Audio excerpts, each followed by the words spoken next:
Far away in a corner of the galaxy, there was a strong and proud alien race known as the Vraktu. They were tall, with rough gray skin, sharp eyes, and voices like thunder.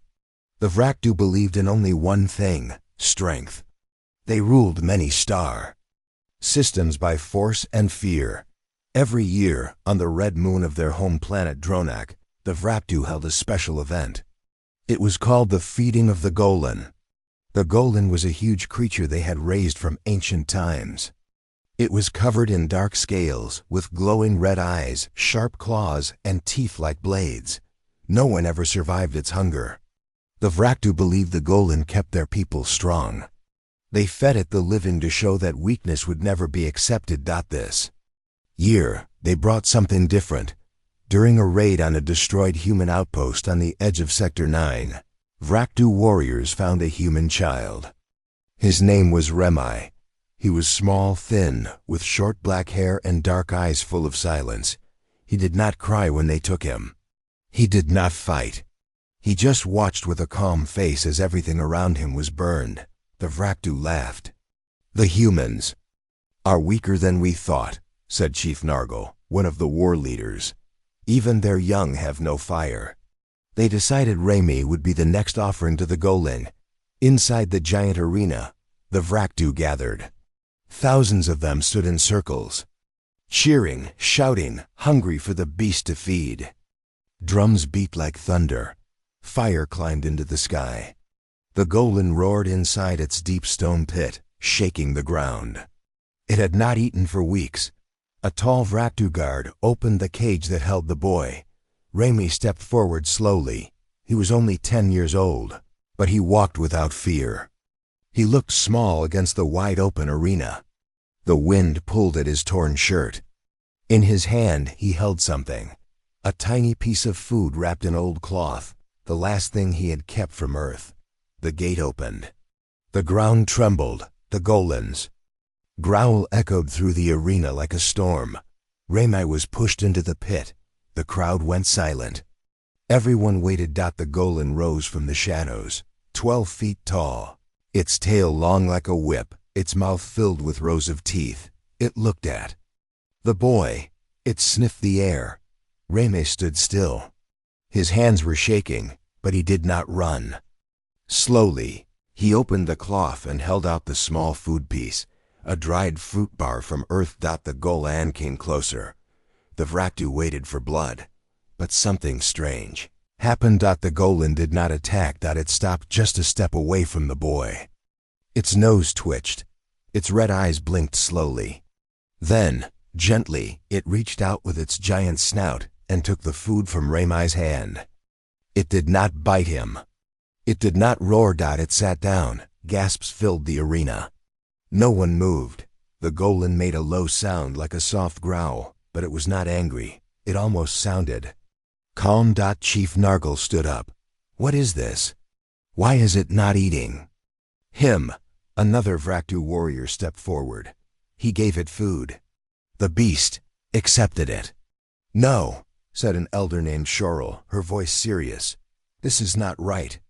This boy is changing the sacred ritual. The Golan does not accept peace. It is not made for kindness." But the truth was in front of them. Remy sat down too. The Golan slowly lowered its head beside him. It curled its long tail around him like a protective wall. The boy was not afraid. He whispered something. No one could hear the words, but the Golan seemed to listen. The crowd was confused. Some were angry. Some were afraid. The Golan had never done this before. That night, the Vraktu guards came to take Remy out of the pit. But the Golan growled loudly. It stood between them and the boy. The guards stepped back. "He has tamed the beast," one said. "No," said Shorel. "The beast is not tamed. It is learning something new." The news spread across the planet. The human child has not been eaten. The Golan protects him. The monster has chosen peace. Chief Nargle was furious. "This weak child is a danger to our way. We must find out what is happening." And so they placed Remy under watch. They began to study the boy and the beast. They wanted to understand how such a thing could happen, but Ramai didn't know their plans. He only knew one thing: the golem had not hurt him. It had looked into his eyes and seen something different, and deep inside the beast, something had changed. After the strange event in the arena, the Vraktu were confused and divided. Some believed the golem was broken. Others feared that the human child Ramai had used some strange power. But nobody could explain what really happened.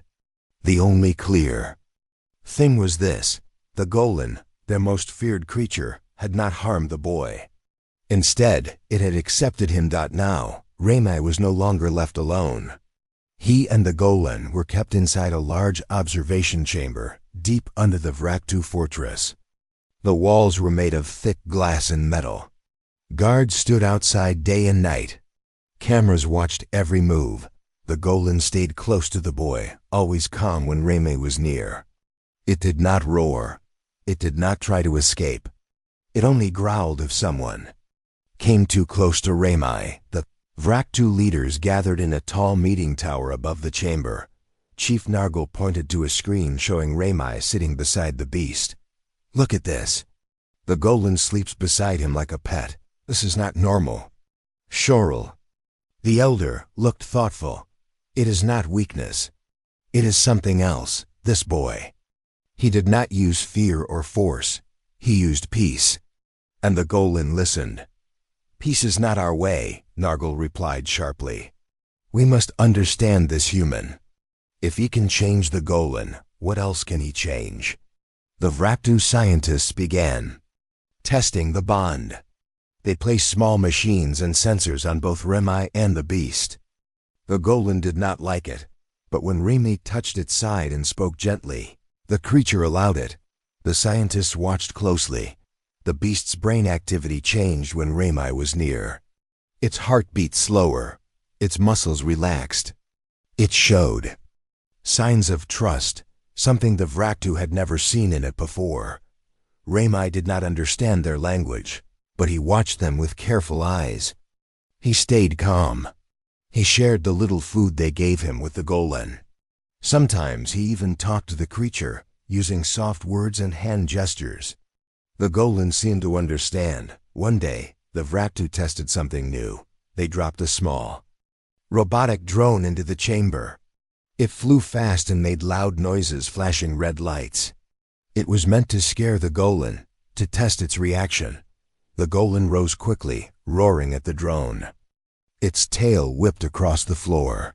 But before it attacked, Ramai stood in front of it. He held up both hands. "Stop," he said softly. "It's not real." The golem paused. It looked at Ramai. Then with a low rumble, it sat back down. The Vraktu, watching, were stunned. Chief Nargle slammed his fist. "The beast listened to him. It obeyed." Shorel nodded. "It is learning something we do not teach: trust." The next day, the test changed again. This time, the Vraktu placed another creature into the chamber, a captured animal from a nearby planet. It was hurt and frightened. The golem watched it closely. The guards expected it to attack, but Ramai walked to the animal slowly and helped it stand. He spoke to it gently. He gave it water. The golem did not move. It stayed quiet. Later that night, the injured creature slept near Ramai. The golem moved its tail to cover them both. The Vraktu now believed something impossible was happening. The golem, once a wild and dangerous beast, was becoming gentle. And it was because of the human child. In the command room, arguments began. "This is dangerous," Nargle shouted. "If this spreads, our people will begin to question everything." "But maybe we need to question," Shorel said softly. "We have ruled by fear for so long. But this human child, without power, without weapons, has done what we could not. He has tamed the untamable." "No," Nargle slammed the table. "He has changed the beast. And if he can change it, he might change us too." Plans were made. More tests, more pressure. Some even whispered that they should remove the boy before the golem changed too much. But inside the observation chamber, something beautiful was growing. Remai and the golem had begun to play. The boy found a round metal piece and rolled it across the floor. The golem chased it and brought it back, just like a large dog. The boy laughed, a soft, warm sound that echoed in the cold room. The guards outside didn't speak, but some of them smiled for the first time in years. Later, when Remy sat down to eat, he shared his meal again. The golem waited patiently. When the boy yawned, the beast laid its huge head gently on the ground, letting Remy lean against it. That night, for the first time, Remy slept without fear, and so did the beast. Every day in the Vraktu fortress, all eyes were now on the observation chamber. It was no longer just about the beast. It was now about the strange bond between a small human child and the creature that once made even the bravest warriors afraid. Remy woke up beside the golem each morning. The beast would open one eye, then lift its heavy head. It would stretch its long body slowly, making a deep growling sound, not angry, just tired. Remy would smile and gently pat its rough skin. Vraktu scientists were confused. "The golem has never acted like this," said one of them. "It should be wild, it should be hungry. But now, it follows the boy like a friend." Shorel, the wise elder, watched the screens carefully. She saw how Remy moved, how the beast followed him, how it listened. "It's learning from him," she said quietly, "and maybe it's choosing a new way." Chief Nargle didn't like that. He believed in power. He believed in control. This change frightened him, though he would never admit it. He ordered new tests. He wanted to prove that this was all a trick, that the beast was still dangerous. The scientists placed a mechanical creature in the chamber. It was shaped like a small alien and made loud, sharp sounds. Its job was to scare the golem and make it attack. But once again, the golem looked at Remy before doing anything. The boy said calmly, "It's okay. No danger." The golem snorted, then walked away from the machine. It did not attack. Nargle was angry. Why is it waiting for the boy's words? It is not a soldier. It is not one of us. But Shorel only replied, "It may be something better." In the next few days, the Vraktu added other living beings into the tests, small animals, and even a wounded alien prisoner. Remy helped each one. He gave them food, water, and soft words. He showed them care. The golem watched carefully and started copying Remy's behavior. The creature began to sniff the injured instead of biting. It began to sit close to those in pain. Sometimes it even brought food to Remy or the other animals. This shocked everyone. A beast showing care? That had never happened before. Outside the chamber, some guards started whispering, "The human boy is teaching the beast." Maybe the humans were not weak after all. Maybe kindness is a kind of strength. These whispers reached Nargle's ears. He grew more worried. If the golem, their symbol of power, could be changed by a human child, then what else could be changed? He called a secret meeting. "We cannot allow this boy to keep changing the beast," Nargle said. "If the golem becomes soft, we lose control, we lose fear. And without fear, we lose power." One warrior spoke up, "But Chief, the golem is still strong. It just chooses not to harm." "That's a different kind of power," Nargle glared. "That is weakness dressed in pretty words. We must act." Meanwhile, Remy sat in the chamber beside the beast. He had no idea that the Vraktu were arguing above him. He only knew one thing: the golem was not a monster. It was just misunderstood. He began to teach the beast simple hand signs. He touched his chest and made a circle with his hands. "Friend." The golem watched, then slowly copied the movement. Remy pointed to himself. "Remy." The beast snorted softly and tapped its claw to the ground. It was trying to say his name. Then Remy placed his hand on the golem's wide chest. "You are good." The golem didn't understand all the words, but it understood the feeling. It closed its eyes and leaned closer. This bond was no longer just survival. It was becoming something deeper, trust, and maybe even love. The scientists recorded everything. The Vraktu elders watched in silence. Even the guards who once feared the beast now began to talk kindly about it. But Nargle had made a decision. That night, he ordered a test without telling the others. He sent in 2 guards, each with a stun weapon, into the chamber. Their job was to grab the boy and remove him. If the beast attacked, they would stun it. If it resisted, they had orders to harm it. The guards entered slowly. Reme stood up. "What's going on?" The golem rose at once. It stepped between the boy and the guards, growling deeply. Its eyes glowed red again. The guards pointed their weapons. "Step back." One shouted. Reme shouted, "Stop, don't hurt him." But the beast growled louder. It was ready to fight. Then Reme did something surprising. He ran in front of the golem and raised his arms. "No fighting," he said, voice strong. "No more hurting." The golem stopped. It looked at Reme and sat down. The guards didn't move. They had seen something powerful. Not from the beast, but from the boy. They left the chamber in silence. When Shorel found out, she was furious. This test could have destroyed everything. But Nargle said coldly, "No, it proved what I feared. The beast has changed. And it listens to the boy more than it obeys us." He looked at the chamber, his eyes hard. This human must not stay. The next morning in the Vraktu fortress was cold and quiet. But behind the silence, something dark was growing. Chief Nargle's mind was filled with worry and anger. He had seen too much. The golem, once the Vraktu's proud and terrible beast, was now acting gentle. It was following the words of a small human boy, and the people were talking. That scared him more than anything. Some warriors had started saying things like, "The boy is not weak. The beast is stronger with peace than with rage." Maybe we were wrong about humans.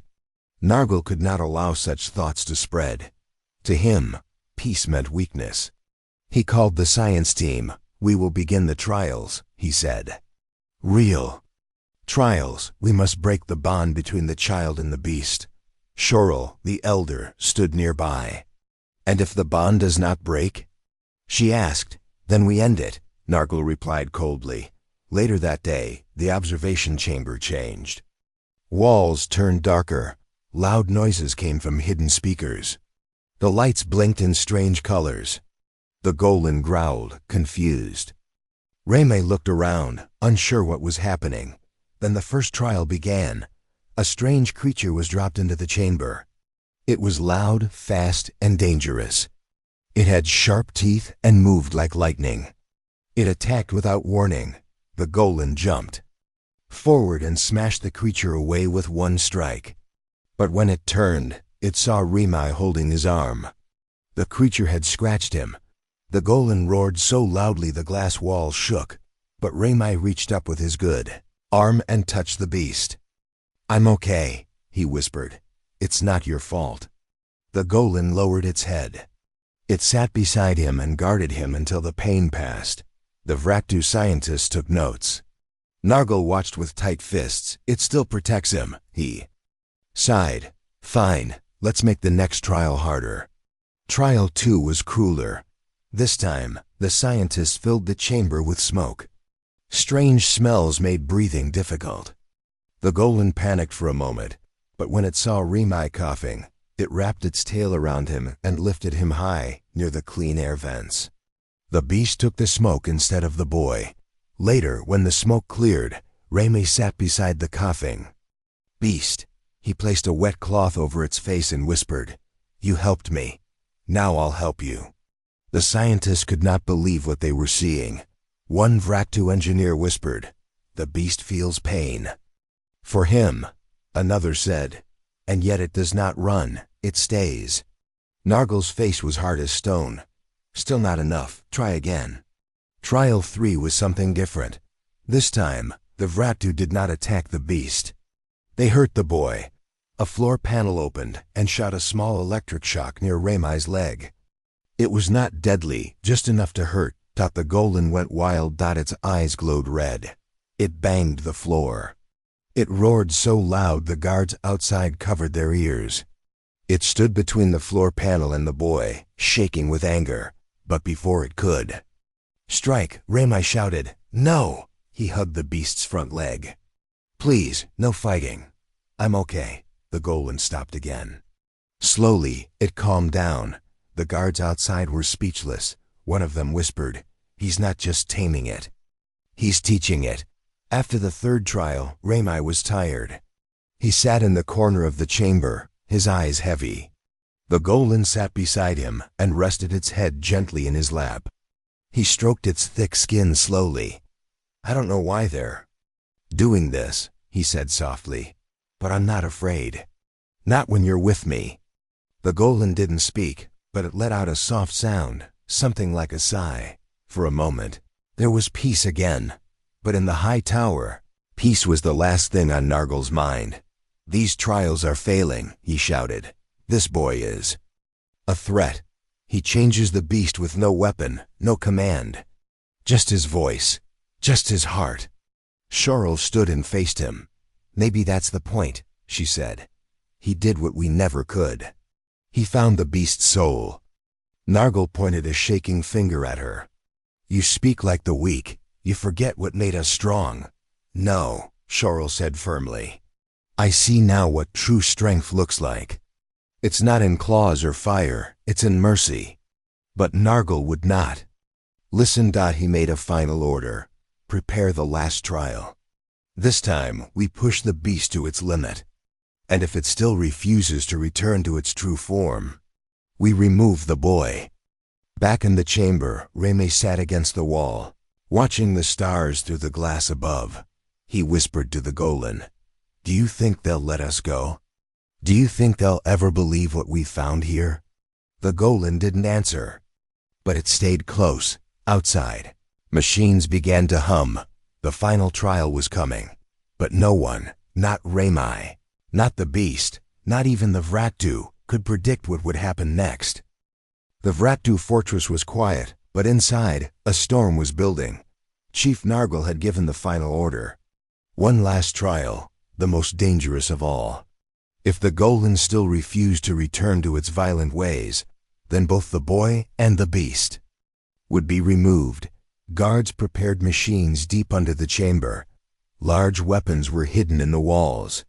Electric fields were powered on. A new plan was set, not to test, but to break. Raymai did not know what was coming. He sat beside the golem, drawing shapes on the floor with a small stone. The beast watched closely. It tried to copy the shapes with its claw. The two of them had made their own way of speaking, hands, eyes, small sounds. They did not need words to understand each other. Suddenly, the lights in the chamber turned red. A loud alarm began to ring. The ground shook slightly. The golem stood up quickly, placing its body between Raymai and the walls. It sensed danger. "Something's wrong," Raymai said. He held the beast's leg tightly. "Stay close." The walls opened from all sides. Large metal machines came out. They were tall and armed with heavy tools. Their purpose was clear: attack. Machines locked onto the golem. They began to fire strong electric blasts. One hit the golem's side. It roared, not in rage, but in pain. "No!" Raymai shouted. "Stop!" He ran forward, waving his arms, but another blast hit near him. The golem rushed forward and blocked the next hit with its back. It stood tall, angry now, not wild like before, but focused. It jumped toward one of the machines and crushed it with a single hit. Alarms rang louder. More machines fired. The chamber was filled with smoke and sparks. But something was different this time. The golem did not attack wildly. It stayed near Raymai. It destroyed only the machines that were close to him. It pushed Raymai behind a shield, guarding him carefully. Outside the chamber, Nargle watched with tight eyes. "The beast fights again," he said. It is still dangerous. It has not changed enough. Cheryl stood behind him. You are wrong, she said softly. Look closely. It fights to protect, not to destroy. That is not the same. Inside the chamber, Ramesh shouted, Run, please. Just go. But the golem refused to leave him. It stood tall, even when another blast hit its leg. It growled in pain but did not fall. Then something shocking happened. The golem looked at one of the cameras on the wall, the one where it sensed the Vraktu were watching. It raised its head and let out a deep, slow roar, not a sound of fear, but of warning. Its eyes were not wild. They were full of purpose. Then, very slowly, it turned and lowered itself beside Remai. The boy climbed onto its back. The golem moved toward the chamber doors. The guards tried to close them, but the beast was strong. With one great strike, it broke the doors and stepped into the hallway. Sirens rang all over the fortress. Vraktu warriors ran to stop it. Some carried weapons. Some just watched in shock.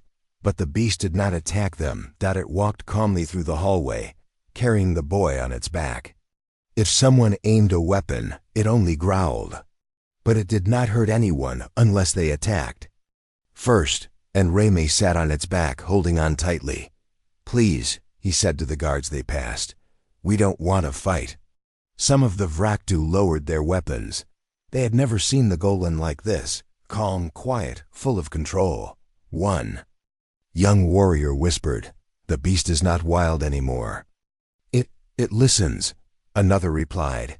It protects the human. Maybe it has a heart. In the command tower, Nargle slammed his hand against the wall. Why do they not stop it? Why do they hesitate? He shouted. Cheryl looked at him sadly. Because they see the truth. The beast has changed. And so has the boy. You call this change? Nargle barked. It's a threat. They are both a threat. No, she said. They are a chance. The golem reached the outer gates of the fortress. More guards waited. The sky above was dark, filled with clouds. Ships hovered nearby. But before anyone could fire, the golem stopped. Rami stood up on its back and shouted, Please! We don't want to hurt anyone. Just let us go. We didn't come here to fight. We just want peace. The wind carried his voice. For a long moment, no one moved. Then a single guard stepped back and lowered his weapon. Another followed. One by one, more Vraktu stood aside. They had seen enough. They had seen a human child change a monster into a guardian. They had seen something their people had never known. Kindness that could touch even the darkest heart. The gates opened. The golem stepped out, carrying Ramai into the wild lands beyond. Behind them, the Vraktu fortress stood silent. Inside, Nargle sat alone, staring at the screen. He'd lost more than a beast. He had lost the control he once believed was everything. But out in the open world, something new had begun, and it had started with one small child. And one mighty beast who chose to protect instead of destroy. After Ramai and the golem escaped the Vraktu fortress, nothing was the same. The great halls, once full of pride and fear, now felt empty. The beast they had raised for war had chosen a different path. And with it, the small human boy had walked. Out alive, not as prey, but as a symbol. Some called it a shame. Others called it a miracle. In the cities beyond the fortress, the news spread quickly. The human child survived the golem. The beast listened to him. It refused to harm. It broke the gates. The Vraktu citizens were confused. Their leaders had always told them that humans were weak, soft, and useless. But Rame had done what no warrior could do. He made the golem peaceful, not with power, not with pain, but with kindness. In the high tower, Nargle was furious. He walked back and forth, his mind burning with anger. This will break everything, he said to his guards. If the people stop fearing the beast, they will stop fearing us. Cheryl entered the room quietly. Perhaps they should. she said. Nargol turned sharply. You speak like a traitor. I speak like someone who sees the truth, she replied. The Golan changed. Ramai changed it. That boy is not weak. He is strong in a way we never understood. Nargol slammed the table. Enough. I will not let this story grow. He ordered all screens and broadcasts to be shut down. Any news about Ramai and the beast was blocked, but it was too late. The truth had already spread. In secret places, Vraktu people talked. Warriors who once praised violence began to ask questions. How did the boy survive? Why didn't the beast kill him? Can peace be stronger than fear? Some of the younger Vraktu began following Ramai's story. They shared recordings from the chamber. They spoke of how the Golan protected the boy, not attacked him. They called Ramai the small flame, a light in the dark. Slowly, the ideas began to grow. Far away, across mountains and valleys, Ramai and the Golan had found a quiet place, an open cave near a river. The sky above was clear, and for the first time in many days, they felt peace. Ramai sat near the water, washing his hands. The Golan lay beside him, watching the birds above. You did good, Ramai said softly, brushing dust off the beast's shoulder. You didn't hurt them. You protected me.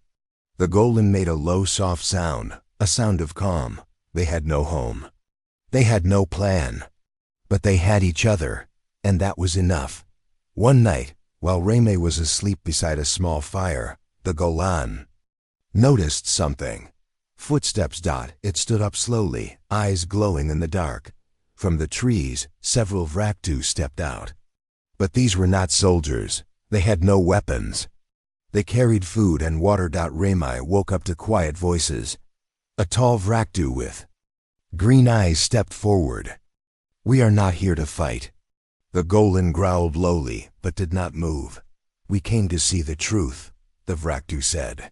We heard the stories. We didn't believe them, but now we do. Ramai stood slowly. Why are you here? The Vraktu looked at the Golan and then back at the boy. To learn. To understand what you did, and to follow. More Vraktu joined them the next day. Some were old, some were young. Some had once worked in the fortress. They all came with questions and open hearts. Ramai shared what he knew. The beast was never evil, he said. It was just treated like one. When I showed it peace, it showed peace back. The Golan sat beside him during every talk, calm and strong. More and more Vraktu began to see the truth. Some cried. Some brought flowers. Some touched the beast's thick skin and smiled when it didn't growl. That it was the start of something new. Back in the fortress, Nargol could no longer hide the truth. The people were changing. Walls once covered in battle flags were now painted with pictures of stars and light. Warriors laid down their weapons. Old stories were being rewritten. The name Ramai was whispered like a seed of hope. One of Nargol's commanders entered his room. We've lost the city of Malvin. They follow the boy now. Even the outer guards do not obey fully. Nargol's voice cracked. He is just a child, the commander said quietly. A child who changed a monster. And now he's changing. U.S. Days later, a message was sent from Ramai's group. It came not with threats, but with words. We do not seek revenge. We do not bring war. We only ask for peace. The Golan is not your enemy. It has learned, and so can we. The message was played in many cities. Some leaders rejected it. But many people cheered. The uprising was not one of fire and blood. It was one of minds and hearts. And so a new movement began. They called it the Way of the Flame, named after Ramai, the small flame that brought warmth to a cold world. The Golan walked beside him always, not as a beast, but as a symbol, proof that even the darkest creature could choose a better path. The old Vraktu ways began to fall. The people did not forget their strength, but they learned a new kind of power, the power of peace, of friendship, of change. And in the middle of it all stood a young human child. and a beast who had once been a weapon, now walking as a guardian of hope. The sky over the Vraktu world had changed. What was once filled with smoke and fire now glowed with peace. The sound of war drums had grown silent. In their place were soft songs and voices full of hope. And at the center of it all stood a young, human boy. And the beast that was never truly a beast. Ramai walked through the open city of Zarnal, one of the oldest Vraktu capitals. People, Vraktu of all shapes and ages, stepped aside to watch him pass. Some bowed their heads, others simply smiled. They did not cheer. They respected. The Golan walked beside him, strong and quiet. It had no chains, no guards. It needed none. Its eyes, once wild and red with rage, now looked gentle and aware. Children were no longer afraid of it. Some even reached out to touch its thick skin. One brave child placed a flower behind the Golan's ear. The beast stood still and allowed it. That moment was remembered for years. In the Great Hall of Unity, leaders from different cities met to speak with Ramai. An elder Vraktu named Moralin stood before the crowd. Long ago we believed only in strength through fear, she said. We built walls and used the Golan to control. But this child showed us another way. She turned to Ramai. Tell us, what do you wish from us? Ramai looked at the crowd. He felt small, but he stood tall. I don't want power, he said. I don't want to rule. I only want people to stop hurting each other. I want a future where beasts don't need to fight, and children don't need to be afraid. Silence filled the hall. Then soft claps began. Not loud, just honest. They had heard enough. And they believed, but not everyone had changed. Far from the new cities, in the cold mountains, a small group of old Vraktu soldiers still followed the old ways. Their leader, once a high commander under Chief Nargol, spoke with anger. The beast was meant for war. He shouted, the humans made us soft. They are turning our people weak. One soldier asked, then why did the beast choose the boy? The commander had no answer. He looked down, unsure. Even in the cold corners of the world, the fire of peace was spreading. Back near the river where it all began, Ramai sat with the Golan. The beast looked out at the stars. Ramai leaned against its side. You know, he said softly, I used to think monsters were only bad, but you showed me that everyone can change. The Golan made a soft sound, almost like a sigh. Ramai smiled. And I think they'll listen. Maybe not all, but many. That's enough. Months passed. New schools opened. Vraktu children read stories of Ramai and the Golan. But the stories were not about war. They were about understanding. About listening. About second chances. A new statue was built in the center of the city. It showed Ramai standing beside the Golan, not holding a weapon, but holding a flower. It was called the First Peace. Visitors from other planets came to see it. Some brought gifts. Some brought questions. All left with hope. The name Ramai was no longer just a boy's name.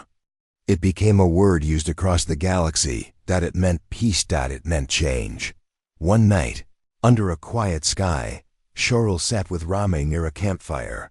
You have done more than anyone ever imagined, she said. I didn't do it alone, Ramai replied. He looked at the Golan, who was resting beside them. Shorel smiled. Even so, you started something. You reminded us that even the strongest heart can learn to be kind. She paused. And that even a child can lead a world. Years passed. Ramai grew older. The Golan stayed by his side, its body strong but its eyes wise. They became symbols of unity, not rulers but reminders. Wherever they went, conflict slowed. People listened. Fights stopped. New friendships began. Not everyone agreed, but most did. And that was enough to build a better future.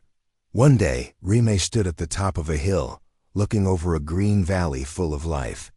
Farms, homes, schools, and joy. He looked at the Golan. We did it, he whispered. You and me. The Golan nudged his shoulder gently.